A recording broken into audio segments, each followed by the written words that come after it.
Praise the Lord. Hallelujah. പ്രിയ സഹോദരങ്ങളെ, ഈ ശനിയാഴ്ച പരിശുദ്ധ അമ്മയ്ക്ക് പ്രത്യേകമായിട്ട് അമ്മയുടെ മാധ്യസ്ഥം പ്രാർത്ഥിക്കുന്ന സുദിനത്തിൽ നമ്മൾ ധ്യാനിക്കുന്നത് സങ്കീർത്തന പുസ്തകം 90:14.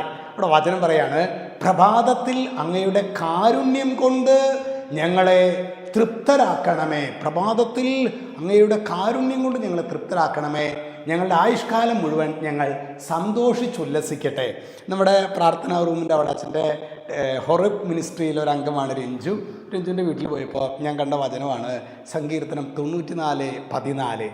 അപ്പോൾ ഞാനിങ്ങനെ ചിന്തിച്ചു, എന്താണ് കർത്താവേ പ്രഭാതത്തിൽ അങ്ങയുടെ കാരുണ്യം കൊണ്ട് ഞങ്ങളെ സംതൃപ്തരാക്കണമേ എന്ന് പറയുമ്പോൾ എന്താ അർത്ഥമാക്കുന്നത്?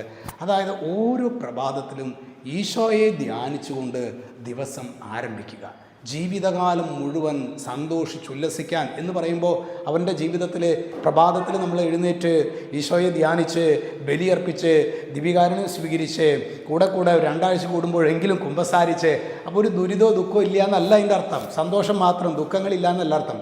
ഏത് ദുഃഖത്തിൻ്റെ മുകളിലും കയറി നിൽക്കാനായിട്ടുള്ള ഒരു കൃപ നമുക്ക് നൽകും. ഞാൻ കണ്ടിട്ടുള്ളൊരു കാര്യമാണ് സഹോദരങ്ങളെ, കൃപാജീവിതത്തിൽ ആരൊക്കെ നിലനിൽക്കുന്നുണ്ടോ അവരുടെയൊക്കെ ജീവിതത്തിൽ ഒരു പ്രഭാതത്തിൽ എഴുന്നേറ്റ് കർത്താവിനെ ആരാധിക്കുന്നത്, പ്രഭാതത്തിൽ എഴുന്നേറ്റ് വചനം വായിക്കുന്നവർ, പ്രഭാതത്തിൽ ദിവ്യകാരുണ്യ സന്നിധിയിൽ പ്രാർത്ഥിക്കുന്നവർ, പ്രഭാതത്തിൽ ബലിയർപ്പിച്ച് പ്രാർത്ഥിക്കുന്നവർ. ഈ വൈകിട്ടത്തെ പരിപാടി പ്രിയ സഹോദരങ്ങളെ കുഴപ്പമൊന്നുമില്ല, വല്ലപ്പോഴൊക്കെ നമ്മളങ്ങനെ പോകുന്നതുകൊണ്ട് ഒരു ബുദ്ധിമുട്ടല്ല.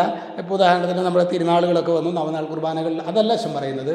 പക്ഷേ റെഗുലറായിട്ട് നമ്മൾ ഉച്ചതിരിഞ്ഞ് നമ്മൾ പോകുന്ന ഒരു വ്യക്തിയാണ്, ആത്മീയ ശുശ്രൂഷകൾക്ക് പോകുന്ന ഒരു വ്യക്തിയാണെങ്കിൽ ഒരു പക്ഷേ ആ വ്യക്തിയുടെ ജീവിതത്തിൽ ആത്മീയ ജീവിതം പലപ്പോഴും താളം തെറ്റാനുള്ള സാധ്യതയുണ്ട്. കാരണം പ്രഭാതത്തിൽ ഉറങ്ങുക എന്നുള്ളത്, കാരണം ദിവസം ആരംഭിക്കേണ്ടത് യേശുവിൻ്റെ കൂടെയാണ്. ഹല്ലേലൂയ.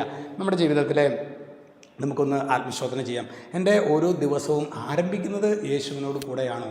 കാരണം ഒരുപാട് പ്രതികൂലങ്ങൾ നമുക്കറിയാം നമ്മുടെ മുമ്പിലുണ്ട്. അപ്പോൾ ഈശോയോട് കൂടെ എഴുന്നേറ്റം മാത്രമാണ്, ഈശോയുടെ കൂടെ പ്രഭാതം ആരംഭിക്കുമ്പോഴാണ് അത് കൃപയും അനുഗ്രഹമായിട്ട് മാറുന്നത്. നമുക്ക് ഈ ഒരു കൃപയ്ക്ക് വേണ്ടി പ്രഭാതത്തിൽ എഴുന്നേറ്റ് കർത്താവിനോട് കൂടെ ദിവസം ആരംഭിക്കാനായിട്ടുള്ള കൃപയ്ക്ക് വേണ്ടി നമുക്ക് പ്രാർത്ഥിക്കാം. രക്ഷിതാവായ യേശുക്രിസ്തുവിൻ്റെ നാമത്തിൽ അനുഗ്രഹിക്കുന്നു, ഇപ്പോഴും എപ്പോഴും എന്നേക്കും.